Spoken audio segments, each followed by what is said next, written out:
I caught my wife lying about photography classes. What I discovered blew my mind. She said it was just yoga twice a week after work. No photos, no friends from class, no receipts.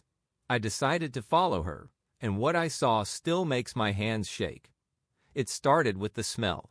Not perfume I recognized, not detergent, not even the faint trace of someone else's cologne. It was different, almost sweet, like something I'd never smelled on my wife before. And it wasn't just once. It clung to her coat when she came home late, to her hair when she kissed me on the cheek, pretending nothing was wrong. I tried to brush it off. People sit next to strangers on buses. Coworkers share elevators. Smells linger. But then she started volunteering at a local animal shelter every Tuesday evening. She never posted about it. Not a single picture of a dog, no updates, no funny stories about adoption days. And if you know my wife, you know she documents everything. One Tuesday, I offered to pick her up.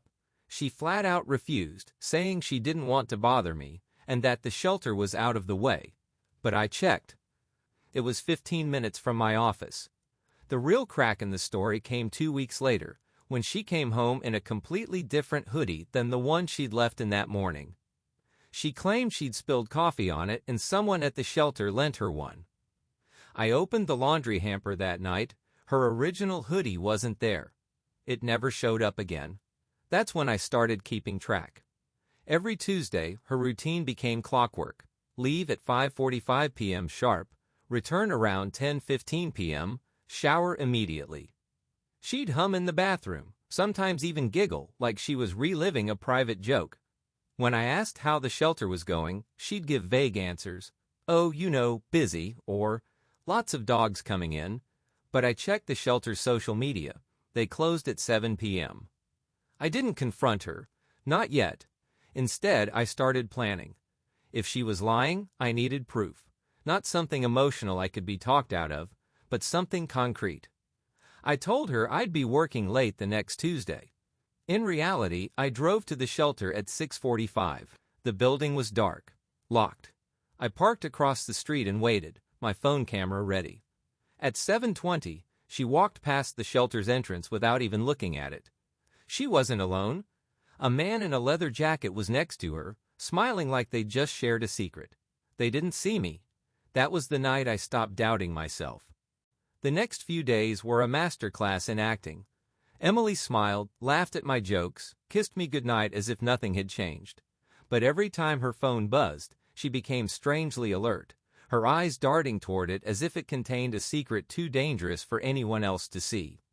One Thursday evening, I told her I'd be working late on a project. In reality, I sat in my car 2 blocks from the coffee shop she claimed to be meeting a friend at. I waited. At 6:15 p.m., I saw her car pull into the lot. She stepped out, hair perfectly styled, wearing that red dress she usually reserved for date nights with me. She walked inside, glancing over her shoulder once, almost like she was checking to make sure she hadn't been followed. 15 minutes later, a man joined her at the table. He was older, maybe late 40s, dressed in a sharp suit that didn't scream casual coffee. He reached across the table and placed his hand on hers, and she didn't pull away. My chest tightened so hard I had to remind myself to breathe. I wanted to storm in, to demand answers right there in front of everyone, but something told me to wait. If I went in blind, she'd twist it, make it seem like I was paranoid. No, I needed undeniable proof. So I snapped a few photos from my phone, my hands shaking. When she came home later that night, I asked how her evening had been. She smiled and said, "Oh, you know, just catching up with Sarah. She's going through a rough time." I forced myself to nod, biting my tongue until it almost bled. The next weekend, she told me she'd be volunteering again. I didn't bother hiding my suspicion this time. I kissed her goodbye, then drove to the volunteer center address I'd seen on a flyer. The parking lot was empty. The building lights were off. It was clear. She had lied straight to my face. That's when I knew this wasn't just a harmless friendship or a misunderstanding. She was living another life right under my nose.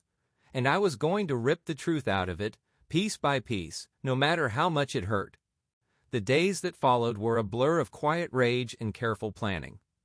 I didn't want to explode, didn't want to give Emily the satisfaction of seeing me lose control.